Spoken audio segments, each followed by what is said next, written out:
Hello दोस्तों, स्वागत है आपका आज के इस नए वीडियो में।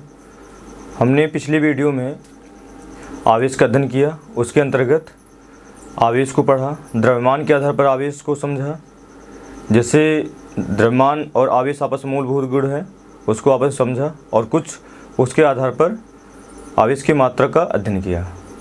जिस पद्धति में आवेश का मात्रा क्या होता है, किस पद्धति में आवेश का मात्रा क्या होता है, अन्य मात्रा क्या होते हैं, उसका पिछले वीडियो में हम लोगों ने अध्ययन किया।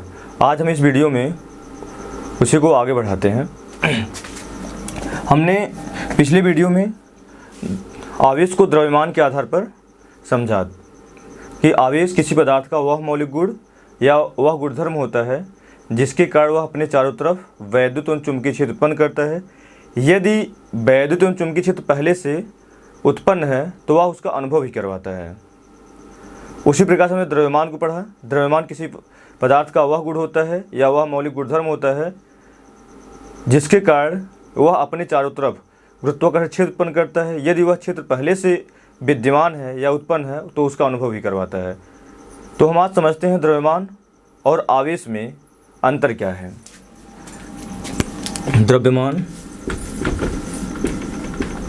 द्रव्यमान और आवेश में अंतर हम समझते हैं। Mass and charge.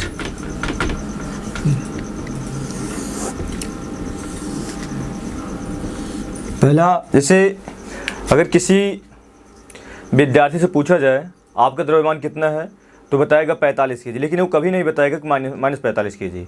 इसका तात्पर्य होता है कि द्रव्यमान सदैव धनात्मक होता है। द्रव्यमान सदैव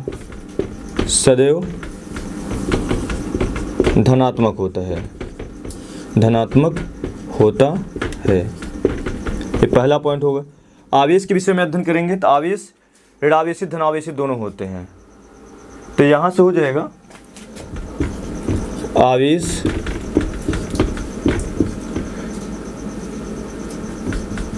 ऋणावेशित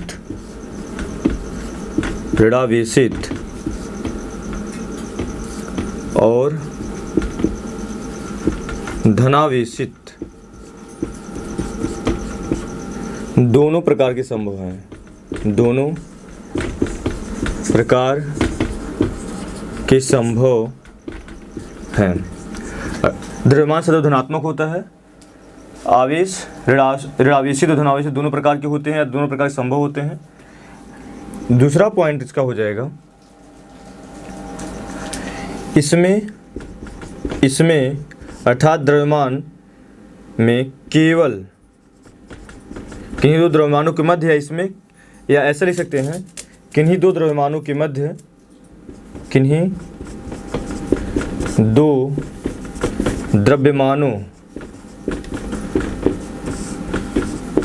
मध्य केवल आकर्षण बल कार्य करता है। आकर्षण बल कार्य करता है। आवेश में हो जाएगा किन्हीं दो आवेशों के मध्य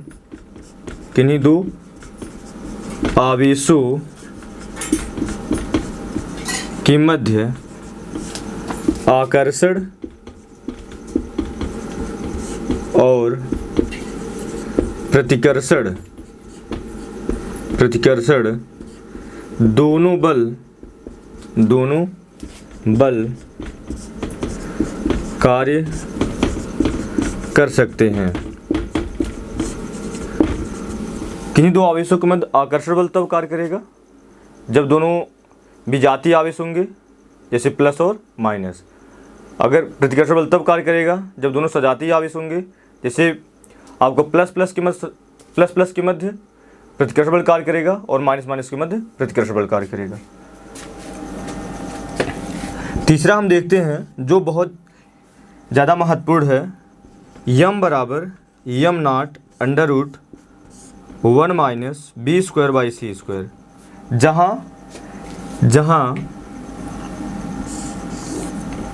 जहाँ यम परिवर्ती द्रव्यमान है, परिवर्ती द्रव्यमान। यम नॉट विराम द्रव्यमान है, विराम द्रव्यमान। वी माध्यम की चाल है। सी प्रकाश की चाल, प्रकाश की चाल। ये फार्मूला हमें यह बताता है यदि कोई वस्तु विरामावस्था में है या रुकी हुई अवस्था में है तो दौड़ने के बाद उसके द्रव्यमान में परिवर्तन हो जाएगा। जैसे कोई विद्यार्थी है यदि रुका हुआ है, उसका मास 45 kg का है, तो यदि वह गति करना प्रारंभ कर दे, गति करने के बाद उसके द्रव्यमान में क्या हो जाता है, वृद्धि हो जाती है। इसको हम समझते हैं सूत्र के द्वारा। मेरे प्यारे बच्चों, यहाँ पर सी क्या है, प्रकाश की चाल है, जिसका वैल्यू होता है प्रकाश की चाल, जिसका वैल्यू होता है सी 3 × 10⁸ मीटर प्रति सेकंड होता है। और वी क्या है, माध्यम की चाल। जैसे कोई कार की चाल, किसी कार की चाल है, किसी ट्रेन की चाल है, या कोई व्यक्ति दौड़ रहा है उसकी चाल।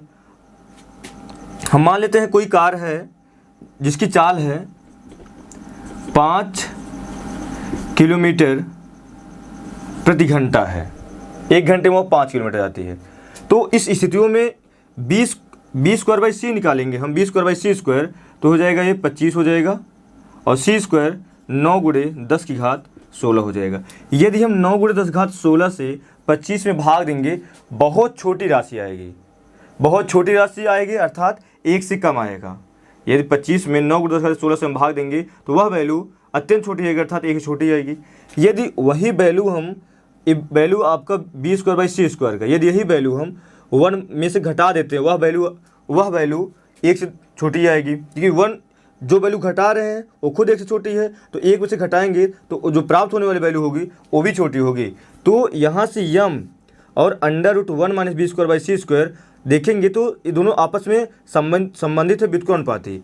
यदि ये वैल्यू छोटी आ जाएगी, यदि ये वैल्यू छोटी आ जाएगी तो जो आपका परिवर्तित जो द्रव्यमान यम है वो मान क्या हो जाएगा, बड़ा हो जाएगा, क्योंकि व्युत्क्रमानुपाती है। यदि ये छोटा होगा तो यम बड़ा हो जाएगा। जहाँ यम क्या है, परिवर्तित द्रव्यमान, इसका मतलब जो मास यम है वो परिवर्तित हो जाएगा, इसका मतलब इसके कम होने से मास आपका बढ़ जाएगा। पहले मास क्या रहा होगा, यम नॉट, अब क्या हो गया, वही क्या हो गया आपका यम हो गया, अर्थात यम क्या है, परिवर्तित द्रव्यमान। इसका मतलब क्या हुआ कि चाल के बढ़ जाने से, या चाल यहाँ से हो जाएगा कि यदि कोई व्यक्ति विरामावस्था में है तो अगर विरामावस्था में है उसका जो द्रव्यमान यम नॉट है, गति करने के बाद उसका द्रव्यमान यम हो जाता है। अर्थात किसी व्यक्ति का जो मास है विरामावस्था में यदि बैठा हुआ है, उसका मास अगर मान लेते हैं 45 kg का है या 60 kg का है, तो गति करने के बाद उसके मास में थोड़ा बहुत इंक्रीमेंट जरूर हो जाता है, जो कि ये सूत्र बता रहा है।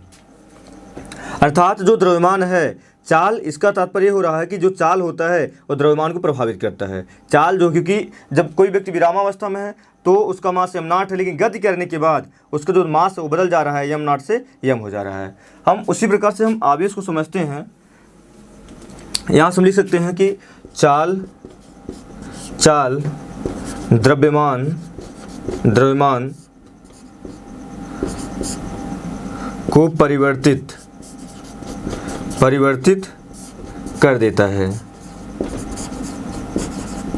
अर्थात यदि कोई वस्तु विरामावस्था में है, उसका मास यम है, तो गति करने के बाद उसके मास में वृद्धि हो जाएगी, जो कि यह फार्मूला बताता है यम बराबर यम नॉट √1 - v²/c²। जहाँ यम क्या है, परिवर्तित द्रव्यमान है, यम नॉट क्या है, विराम द्रव्यमान है, वी क्या है, माध्यम की चाल है, सी क्या है, प्रकाश की चाल। हम आवेश में देखते हैं, चाल आवेश को प्रभावित नहीं कर पाता है। जैसे ये नाभिक है, नाभिक में प्रोटॉन और न्यूट्रॉन हैं, आपस में नाभिकीय बल के द्वारा बंधे हुए। इसके चारों तरफ इलेक्ट्रॉन बहुत तीव्रता से गति कर रहा है, इसके चारों तरफ इलेक्ट्रॉन तीव्रता से गति कर रहा है। अगर इलेक्ट्रॉन गति कर रहा है तो इस पर पहले से ऋणावेशित है, गति करने के बाद इस पर धनावेश नहीं उत्पन्न हो पा रहे हैं। इसका मतलब चाल जो होता है आवेश को प्रभावित नहीं कर पाता। इसका मतलब इलेक्ट्रॉन चाहे जितनी तीव्रता से गति करे, चाहे जितनी स्लोली मोशन में गति करे, अगर वो इलेक्ट्रॉन उस पर ऋणावेश है, गति करने के पहले ऋणावेश है तो गति करने के बाद भी ऋणावेश ही होगा। अर्थात चाल जो होता है वह आवेश को प्रभावित नहीं कर पाता, लेकिन जो चाल है वो द्रव्यमान को प्रभावित कर देता है।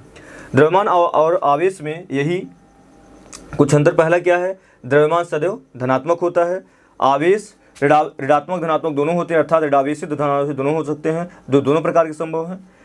दूसरा हो जाएगा, द्रव्यमान में किन्हीं दो द्रव्यमानों के मध्य केवल आकर्षण बल कार्य करता है, लेकिन किन्हीं दो आवेशों के मध्य आकर्षण और प्रतिकर्षण दोनों बल कार्य कर सकते हैं। जब आवेश सजाती होंगे तो प्रतिकर्षण बल कार्य करेगा, जब आवेश विजाती होंगे तो आकर्षण बल कार्य करेगा।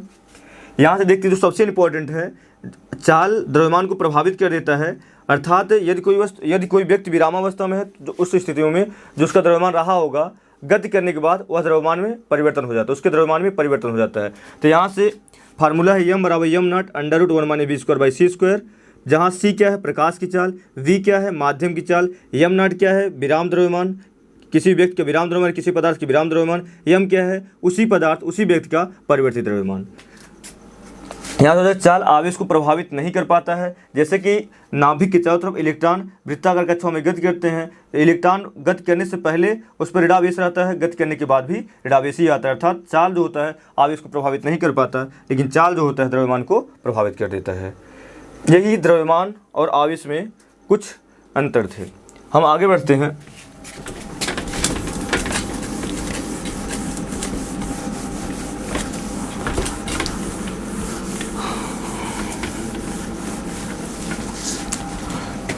हम आवेश संरक्षण नियम को समझते हैं। आवेश संरक्षण का नियम, law of conservation of the charge, law of conservation of the charge, आवेश संरक्षण का नियम। आवेश संरक्षण का नियम यह कहता है कि आवेश को ना तो उत्पन्न किया जा सकता है और ना ही नष्ट किया जा सकता है, अपितु इस आवेश को एक पदार्थ से दूसरे पदार्थों में स्थानांतरित किया जा सकता है, और जो संपूर्ण निकाय का आवेश रहता है वह संरक्षित रहता है। पुनः हम रिवाइज करते हैं, आवेश को ना ही उत्पन्न किया जा सकता है और ना ही नष्ट किया जा सकता है, अपितु आवेश को एक पदार्थ से दूसरे पदार्थ में स्थानांतरित किया जा सकता है, और जो संपूर्ण निकाय का आवेश रहता है वो संरक्षित रहता है, अर्थात उसके मान में कोई परिवर्तन नहीं होता है। आवेश को ना ही उत्पन्न किया जा सकता है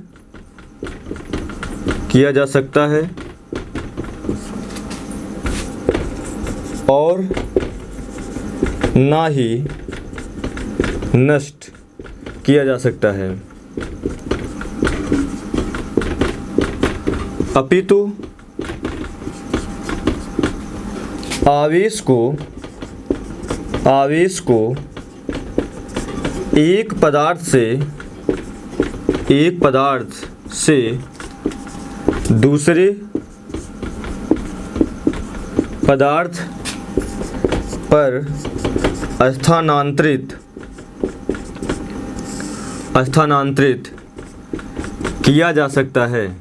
किया जा सकता है। एक पदार्थ दूसरे पदार्थ पर स्थानांतरित किया जा सकता है, अर्थात संपूर्ण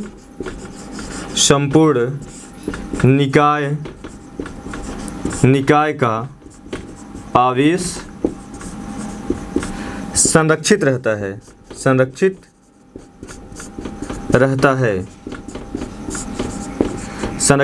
है। इसका तो संरक्षित रहने का तात्पर्य हुआ आवेश जितना पहले रहेगा उतना बाद में भी पाया जाएगा, आवेश के मान में कोई परिवर्तन नहीं हो पाएगा। आवेश को ना ही उत्पन्न किया जा सकता है और ना ही नष्ट किया जा सकता है, अपितु एक पदार्थ से दूसरे पदार्थों में स्थानांतरित किया जाता है, और संपूर्ण जो निकाय का आवेश रहता है वो संरक्षित रहता है। ये हुआ थ्योरेटिकल। इसको हम समझते हैं एग्जाम्पल से। हम मान लेते हैं कि एक पदार्थ है जिसके अंदर Q1 Q2 Q3 Q4 coulomb के आवेश हैं। हम इसको वाइब्रेट कर दे रहे हैं, इसको कंपित कर देते हैं। कंपित करने के बाद वाइब्रेट कर देते हैं, तो यहाँ पर जो निकाय के अंदर आवेश हैं, ये जरूरी नहीं कि आवेश सभी बराबर हैं।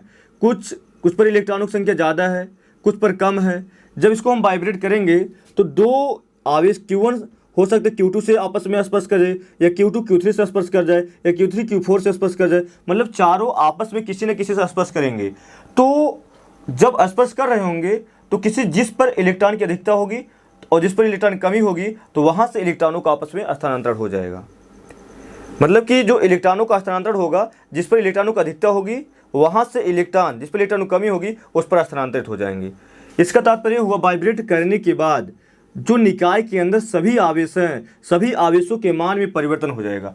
हम मान लेते हैं इस पर जो टोटल आवेश है, जो टोटल आवेश है वह है इन सभी के योग के बराबर है।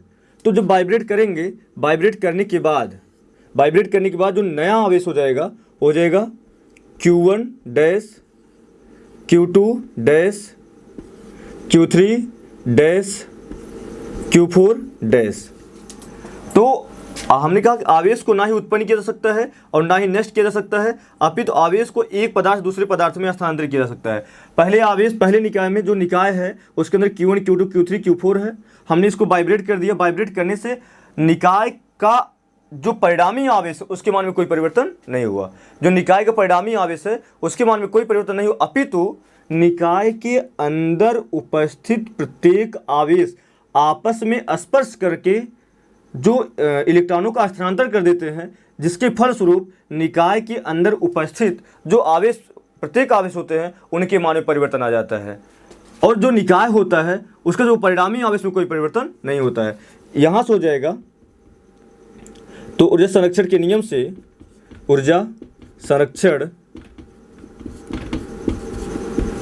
से यही हो जाएगा Q1 Q2 Q3 plus Q4 equal हो जाएगा Q1 dash Q2 dash Q3 dash plus Q4 dash हो जाएगा। यही मैथमेटिकली या गणितीय रूप में आवेश संरक्षण का नियम। आवेश को हम ना ही उत्पन्न कर सकते हैं और ना ही नष्ट कर सकते हैं, अपितु एक पदार्थ से दूसरे पदार्थ में स्थानांतरित कर सकते हैं। और जो संपूर्ण निकाय का जो आवेश रहेगा उसके मान में कोई परिवर्तन नहीं होगा। जो परिणामी आवेश होगा उसके मान में कोई परिवर्तन नहीं होगा, बल्कि जो निकाय है उसके अंदर के जो जितने आवेश हैं, जब उसको निकाय को हम वाइब्रेट कर देंगे, कंपन कर देंगे, तो वे उसके अंदर जो आवेश होंगे आपस में टकरा कर या रगड़ने के बाद इलेक्ट्रॉनों को स्थानांतरित करके निकाय के अंदर के जो आवेश होते हैं उनके मान में परिवर्तन आ जाता है। यही है कि जैसा कि यहाँ पर एक निकाय है, निकाय को हम वाइब्रेट कर देंगे तो ये जो चारों आवेश है आपस में टक्कर करेंगे, टक्कर करने के फलस्वरूप उनके मान में परिवर्तन हो जाता है। परिवर्तन इसलिए हो जाता है क्योंकि इलेक्ट्रॉनों का स्थानांतरण हो जाता है। तो इलेक्ट्रॉनों का स्थानांतरण हो जाता है तो इस निकाय का जितना आवेश था उतना वाइब्रेट करने के बाद भी होगा, लेकिन उसके अंदर के जो आवेश हैं प्रत्येक आवेशों का मान में परिवर्तन हो जाता है, लेकिन उसका जो योग होगा इसके योग के क्या हो जाएगा, बराबर हो जाएगा। अर्थात जो आवेश रहता है वो संरक्षित रहता है। जितना वाइब्रेट करने के पहले परिणामी आवेश था, वाइब्रेट करने के बाद भी परिणामी आवेश उतना ही रहेगा। हम इसको एक प्रश्न से समझते हैं।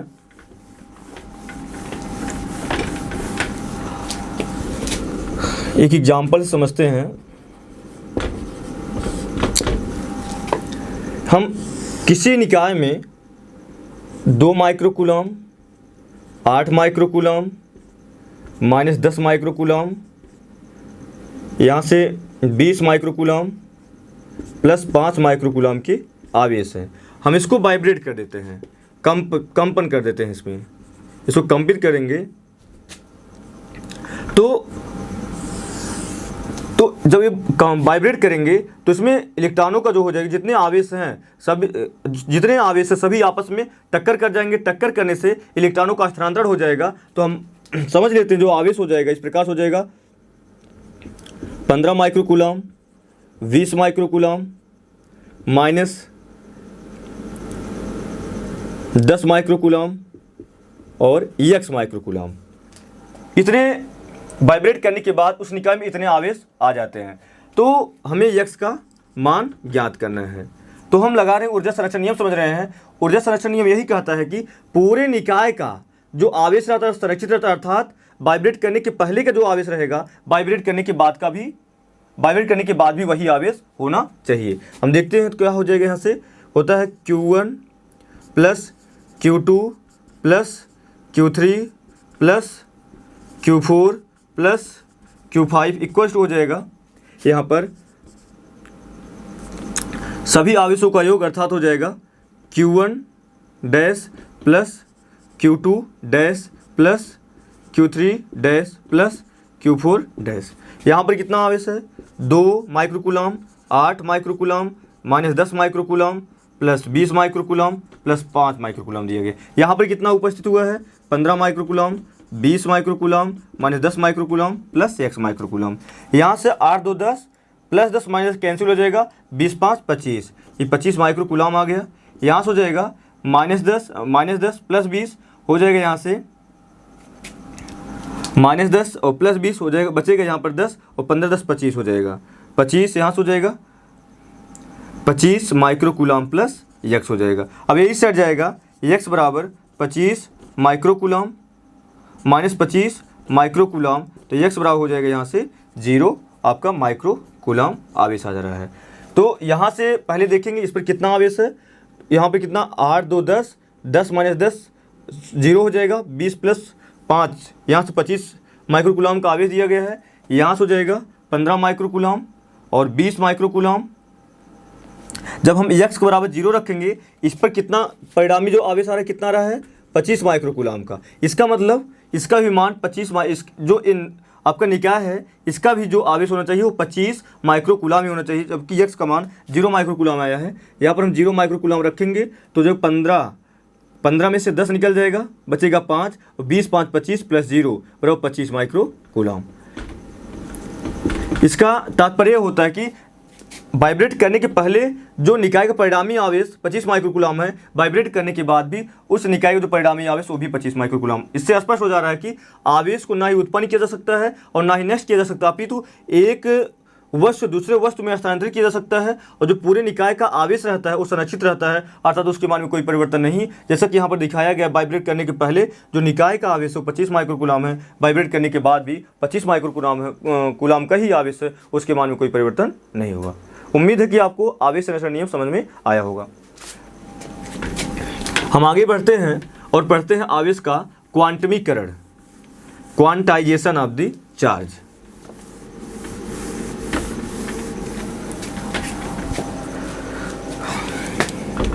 आवेश का क्वांटमीकरण,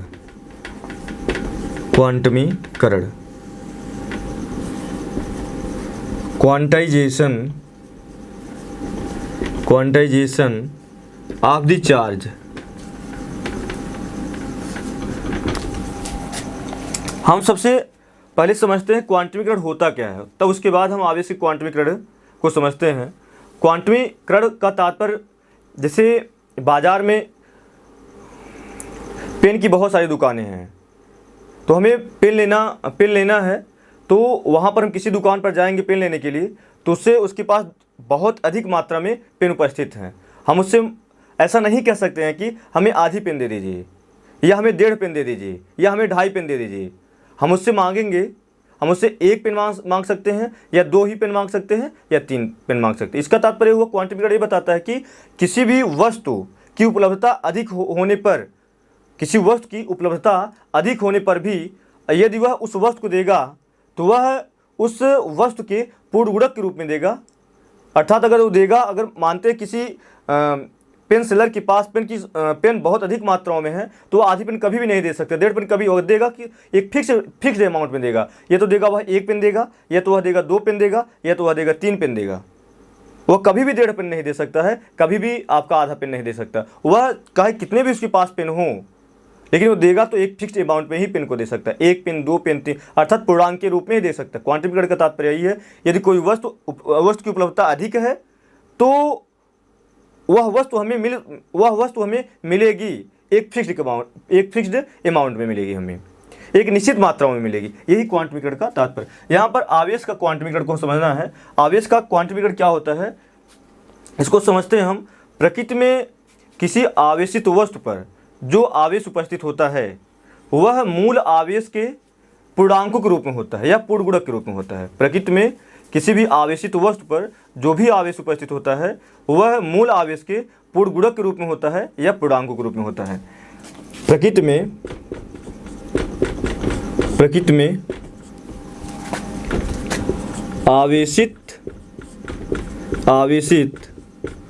वस्तु पर आवेश मूल आवेश के पूर्णांक मीन्स इंटीजर या पूर्ण गुणक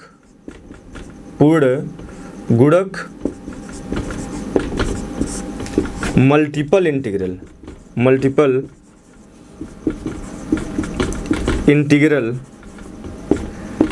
के रूप का होता है।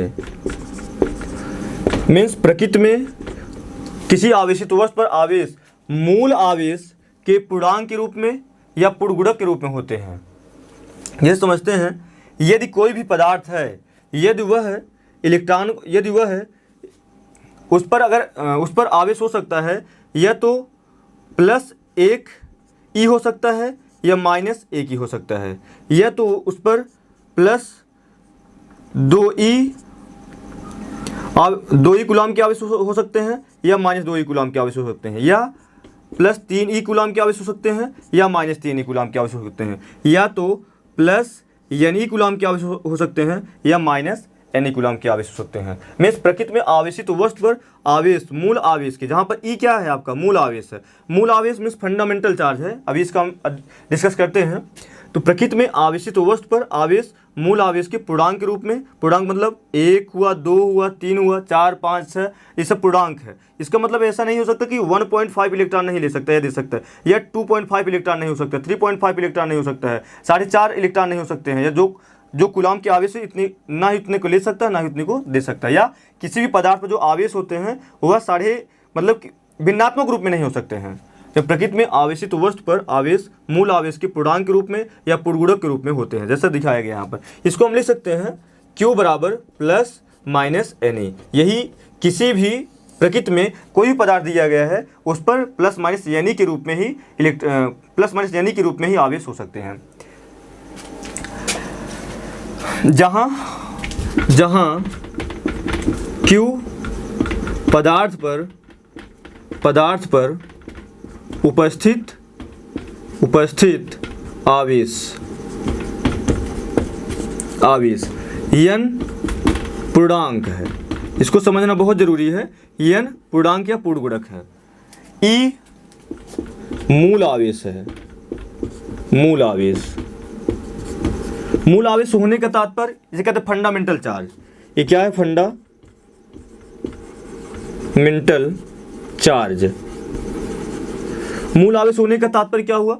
ये मूल आवेश है, इसका मतलब ये है कि क्या इससे यही आवेश का सबसे छोटा रूप हो जाएगा? इसे छोटा रूप नहीं होता, इसे छोटा रूप होता है। मूल आवेश फंडामेंटल चार्ज होने का तात्पर्य हुआ कि ई जो है ये मूल आवेश है, ये स्वतंत्र होता है, आपस में स्वतंत्र होता है, इसी वजह से हम इसको मूल आवेश कहते हैं। यदि हम E/2 का क्वार की बात करेंगे या एंटी क्वार की बात करेंगे, ये स्वतंत्र है, इसको किसी की आवश्यकता नहीं है, इसी वजह से मूल आवेश हुआ। लेकिन E/2 आपस में पूर्ण नहीं है, ये आधा है, इसको ये पूर्ण होगा, इसको E/2 और आवेश चाहिए तो हो जाएगा 2E/2 कैंसिल इक्वल टू हो जाएगा E, तब ये पूर्ण हो पाएगा। अर्थात E जो है मूल आवेश इसलिए है क्योंकि ये आपस में स्वतंत्र है। इससे भी छोटे आपके आवेश होते हैं, एंटी क्वार्क होते हैं, जो E/2 के रूप में होते हैं, 3E/2 के रूप में होते हैं। इसका मतलब E/2 को E बनने के लिए अभी E/2 और आवेशों की हो सकता है या इलेक्ट्रॉनों की हो सकता है। इसका तात्पर्य हुआ कि अभी ये क्या है, दूसरे के ऊपर निर्भर हैं। जब इनको E/2 और इलेक्ट्रॉन मिल जाएंगे तब ये क्या हो जाएंगे, स्वतंत्र हो जाएंगे। इसी वजह से जो E होता है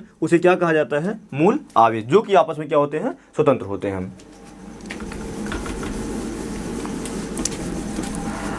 इसका मतलब कि किसी पदार्थ से जो आवेशों क्वांटीकरण ये बताता है, किसी पदार्थ से हम जो इलेक्ट्रॉन ले सकते हैं या दे सकते हैं वो एक पूर्णांक को या तो 1 इलेक्ट्रॉन लेंगे या तो 1 इलेक्ट्रॉन देंगे, लेकिन हम 1.5 इलेक्ट्रॉन ना ही ले सकते हैं और ना ही दे सकते हैं। इसके आधार पर हम एक प्रश्न को समझते हैं और क्वांटीकरण के कॉन्सेप्ट को और अच्छे समझते हैं हम।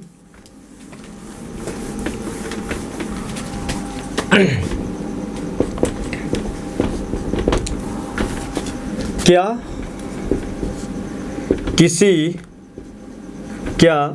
8 × 10⁻18 कूलाम के आवेश को किसी भी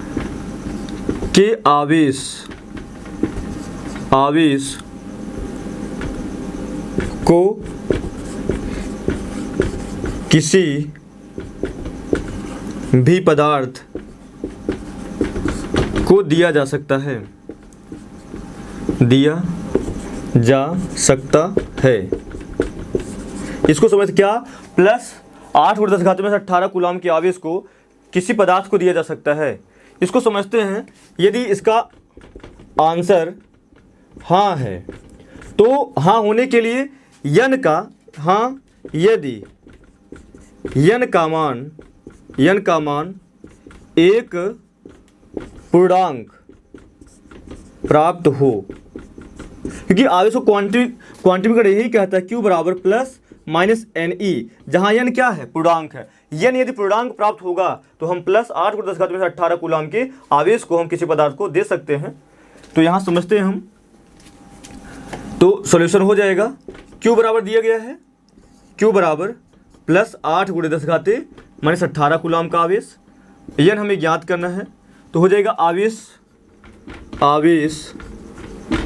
के क्वांटमीकरण से, तो यहाँ से हो जाएगा Q बराबर NE हो जाएगा, N इक्वल टू हो जाएगा Q/E हो जाएगा। Q का वैल्यू दिया गया है प्लस 8 × 10⁻18 और यहाँ से E मूल आवेश है, उसका मान हो तो 1.6 × 10⁻19 कूलाम हो जाएगा। पॉइंट हटेगा, ऊपर हो जाएगा 80/16 हो जाएगा। 10⁻18 से 10⁻19 कैंसिल होगा, 10⁻1 बचेगा, ये ऊपर जाएगा 10⁻+1 हो जाएगा। यहाँ से हो जाएगा 16 से 80 कट जाएगा, 5 हो जाएगा, 5 × 10⁻1 मतलब 10 बराबर 50, अर्थात n क्या प्राप्त हुआ, एक पूर्णांक प्राप्त हो गया। n पूर्णांक प्राप्त हुआ जो कि इस चीज़ की व्याख्या कर रहा है कि 8 × 10⁻18 कूलाम का आवेश हम किसी पदार्थ को दे सकते हैं। अर्थात यदि ये भिन्नात्मक प्राप्त होता, 49.5 होता, 48.5 आया होता, तो 8 × 10⁻18 कूलाम के आवेश को ना हम किसी को दे सकते हैं, ना किसी पदार्थ से ले सकते हैं। इसका तात्पर्य हुआ, आवेशों क्वांटीकरण यही बताता है कि किसी पदार्थ को यदि हम इलेक्ट्रॉन देंगे तो वह एक पूर्णांक रूप में दे सकते हैं। 1 इलेक्ट्रॉन दे सकते हैं, 2 इलेक्ट्रॉन दे सकते हैं, 3 इलेक्ट्रॉन, लेकिन 1.5 इलेक्ट्रॉन, 2.5 इलेक्ट्रॉन, 3.5 इलेक्ट्रॉन नहीं दे सकते हैं।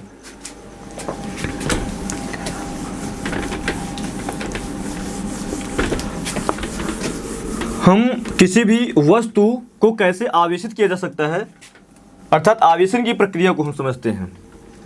आवेशन की प्रक्रिया या आवेशन की विधि। आवेशन की विधि, चार्जिंग मेथड। चार्जिंग मेथड पहला विधि है चालन द्वारा बाई कंडक्शन। चालन द्वारा को इसको हम इसे स्पर्श विधि भी कहते हैं। स्पर्श कराकर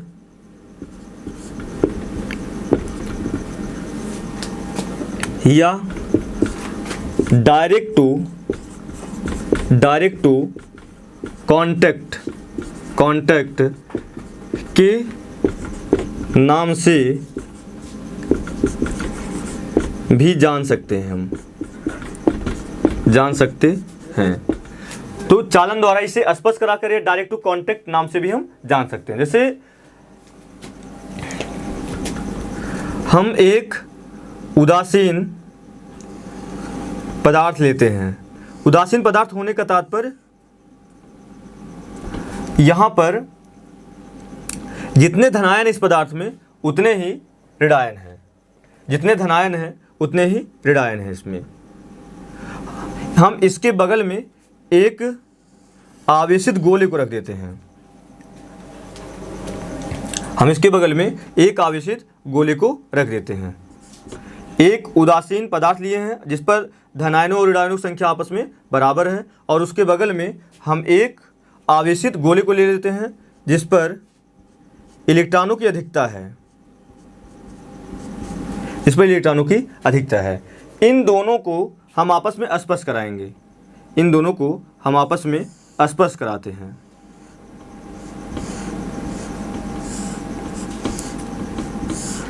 स्पर्श कराने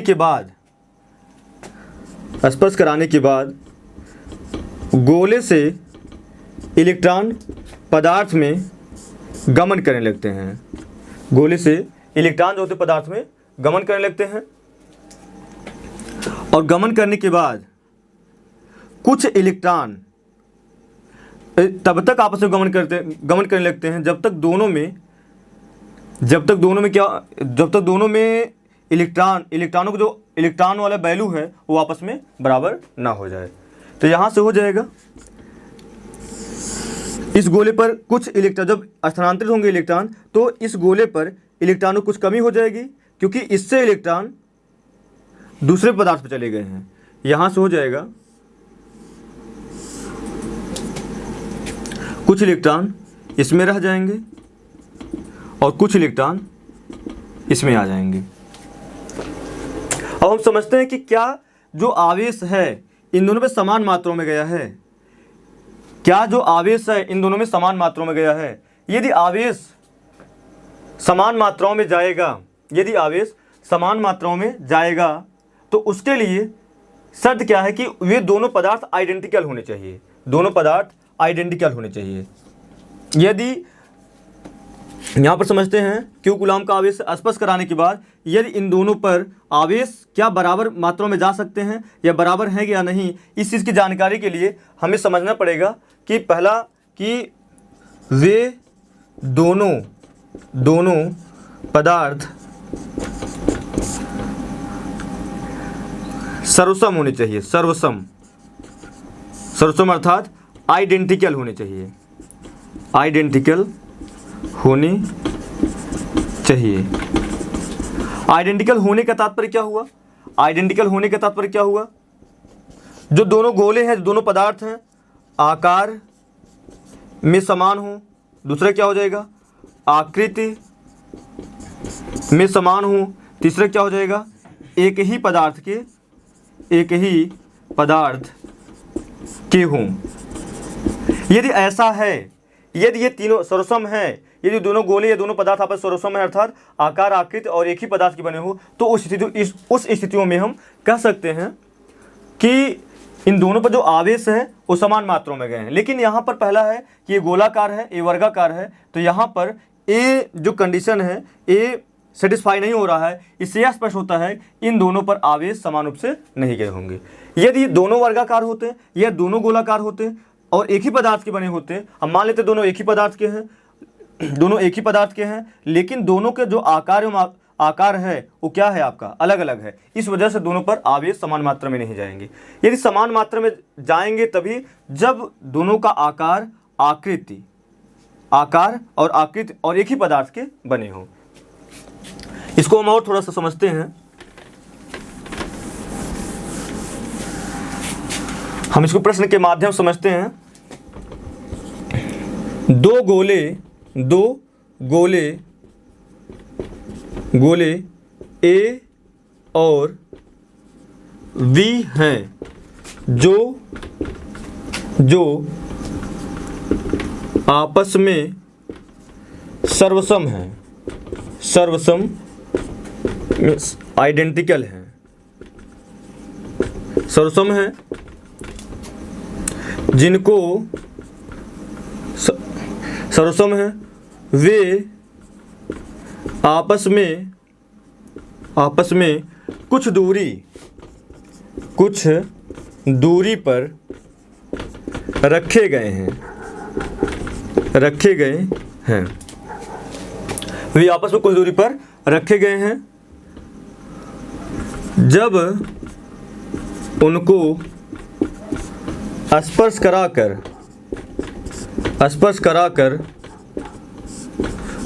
पुनः उतनी ही दूरी पर रखा जाता है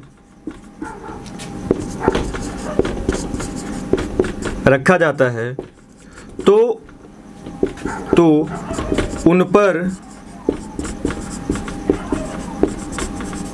उन पर आवेश होगा यदि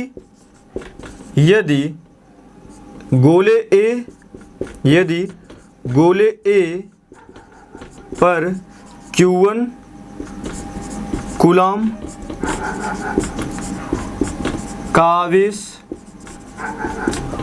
तथा गोले V पर Q2 कूलाम का आवेश हो। यहाँ पर दो गोले A और B हैं जो आपस सर्वसम है, अर्थात उनका आकार, आकृति और एक ही पदार्थ बने हुए हैं। वे आपस में कुछ दूरी पर रखे गए हैं। जब उनको स्पर्श कराकर पुनः उतनी दूरी पर रखा जाता है तो उन पर आवेश क्या होगा? यदि गोले A पर Q1 कूलाम का आवेश है और गोले B पर Q2 कूलाम का आवेश है। तो प्रश्नानुसार यहाँ से क्लियर हो गया कि ये दोनों गोले आइडेंटिकल हैं। तो हो जाएगा यहाँ से एक गोला A है, एक गोला B है। गोले A पर Q1 कूलाम का आवेश है, इस पर Q2 कूलाम का आवेश है, जो आपस में कुछ दूरी पर रखे गए, हम स्मॉल r दूरी पर रख दिए हैं।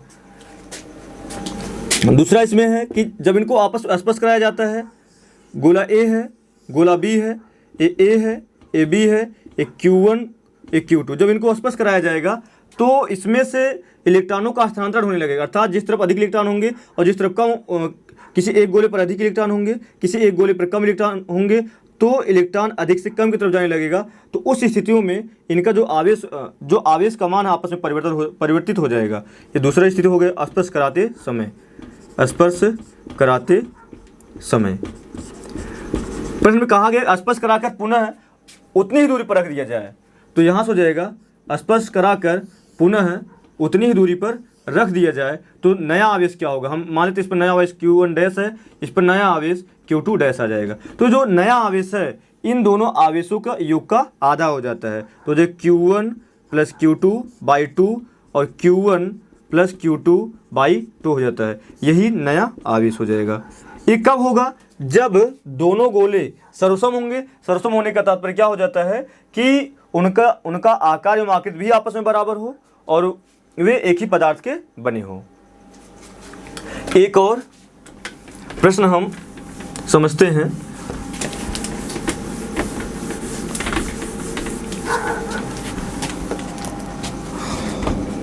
दो गोले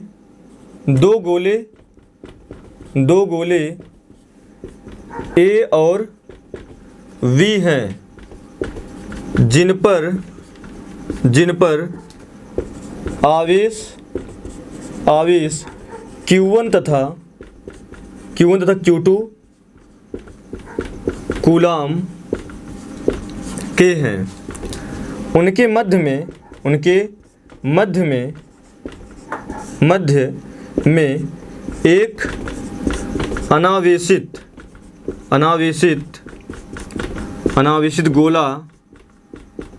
गोला C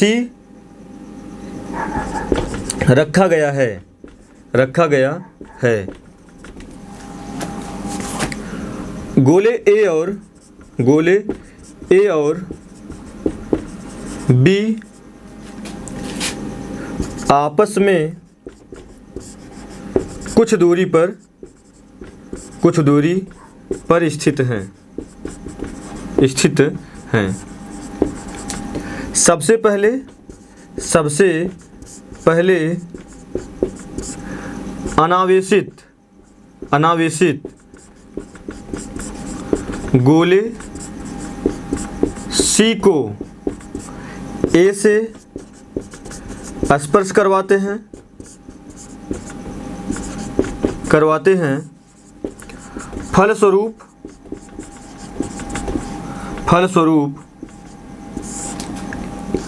बी से स्पर्श कराकर ए और बी को उतने ही दूरी पर रख देते हैं तो ए और V पर नया आवेश होगा। यहाँ पर दिया गया है ये सभी गोले सर्वसम हैं, आइडेंटिकल हैं। दिया गया है दो गोले ए और बी हैं जिन पर आवेश Q1 तक Q2 कूलाम के हैं। उनके मध्य में एक अनावेशित गोला C रखा गया है। गोले ए और बी आपस में कुछ दूरी पर स्थित हैं। सबसे पहले अनावेशित गोला C को A से स्पर्श करवाते हैं, फलस्वरूप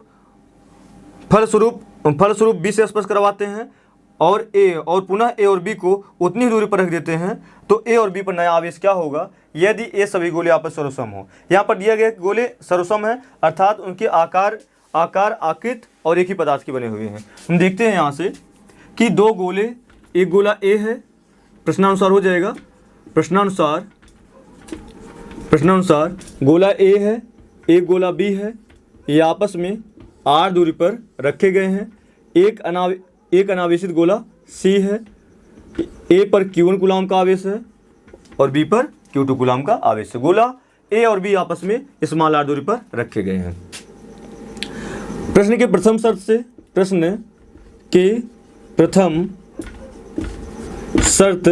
से क्या हो जाएगा। प्रश्न की प्रथम शर्त कहता है गोले अनावेशित गोले C को सबसे पहले हम A से स्पर्श करवाते हैं। हम मान लेते हैं Q1 का मान Q है और Q2 का मान भी हम Q मान लेते हैं। तो जब स्पर्श करवाएंगे गोला A हुआ, गोले C से स्पर्श करवाते हैं तो A से आवेशों का स्थानांतरण होने लगेगा, C पर जाएंगे आवेश, तो यहाँ से स्पर्श कराते हैं। तो जब स्पर्श करवाएंगे तो दोनों पर आवेश क्या हो जाएगा, आवेशों का आधा हो जाएगा, क्योंकि ये दोनों गोले कैसे हैं, ये दोनों गोले आपस में आइडेंटिकल है, सर्वसम हैं। अब गोले C को कहा है यहाँ पर फलस्वरूप मतलब A से स्पर्श कराने के बाद C पर जितने आवेश आते हैं अब उन्हीं आवेशों को ले जाकर हम गोले B से स्पर्श करवाते हैं। प्रश्न के द्वितीय शर्त से फलस्वरूप गोले C को अब गोले B से स्पर्श करवाएंगे तो यहाँ पर C हो जाएगा और B हो जाएगा। जब स्पर्श करवाएंगे तो इस पर Q/2 आवेश था, इस पर क्या है आपका Q आवेश है। स्पर्श कराने की फलस्वरूप क्या हो जाएगा, जो प्राप्त होता है तो उन दोनों पर जो आवेश हो जाएगा C पर आवेश आएगा जो और A पर जो आवेश आएगा तो इन दोनों आवेशों के योग के बराबर हो जाएगा, इन दोनों आवेशों के योग के आधे के बराबर हो जाएगा। तो यहाँ से हो जाएगा तो इन दोनों आवेशों का योग क्या हो जाएगा Q/2 प्लस Q, दोनों का योग होगा। और जैसे यहाँ पर क्या हुआ, जैसे यहाँ पर Q कूलाम का आवेश था, जैसे यहाँ पर दो गोले हैं A और B है, इस पर Q कूलाम का आवेश है। जब स्पर्श कराकर दोनों समान आकार के हैं, जब स्पर्श कराकर कुछ दूरी पर हम रख देंगे तो इस पर आधा आवेश आया Q/2। उसी प्रकार से इन दोनों आवेशों का योग का आधा हो जाएगा, Q/2 प्लस Q/2 का आधा हो जाएगा। कितना आएगा यहाँ से 3Q/2 पूरे बटे 2 है इक्वल हो जाएगा 3Q/4। अर्थात इन दोनों गोलों पर जो आवेश आ जाएगा 3Q/4 इस पर आ जाएगा, 3Q/4 इस पर हो जाएगा। ये ऐसा तब संभव हो पा रहा है जब ये सभी गोले आपस में क्या हैं, आइडेंटिकल हैं। उसके बाद पूछा है कि अब A और B को उतनी दूरी पर रख दिया जाए तो A और B पर नया आवेश क्या होगा, पुनः हो जाएगा यहाँ से A और B उतनी दूरी पर रख दिया गया है r दूरी पर। इस पर जो नया आवेश हो जाएगा, पहले कितना आवेश आया है, A पर कितना आवेश है Q/2 है और ये B है, यहाँ पर A पर कितना आवेश है Q/2 है और B पर जो आवेश आया है B पर आवेश 3Q/4 आया है। यह तब संभव हो पा रहा है जब दो गोले आपस में क्या हो, आइडेंटिकल हो, सर्वसम हो। उम्मीद है आप सभी लोगों को ये वीडियो समझ में आया होगा, और जैसा भी आप सभी लोगों को ये वीडियो लगे और कमेंट के माध्यम से ज़रूर बताइएगा। धन्यवाद।